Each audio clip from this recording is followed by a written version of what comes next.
26 November 2008ची ती काळरात्र, ज्या दिवशी पाकिस्तान पुरस्कृत आतंकवाद्यांनी मुंबईवर हल्ला केला, म्हणजेच भारताच्या अस्मितेवर हल्ला केला. ती काळरात्र अजूनही मला ठसठशीत आठवते.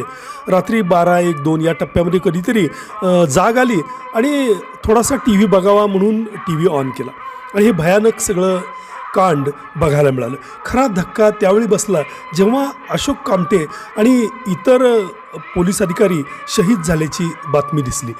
कारण त्याचपूर्वी काही महिने अगोदर आमच्या सोलापूर जिल्ह्यामध्ये शहीद अशोकजी कामटे यांनी अतिशय दमदार अशी कामगिरी करत सोलापूर जिल्हावासियांची मनं जिंकली होती. नुकतेच ते बदलून गेलेले होते आणि त्यांच्या बाबतीत असं व्हावं हा खूप मोठा धक्का होता.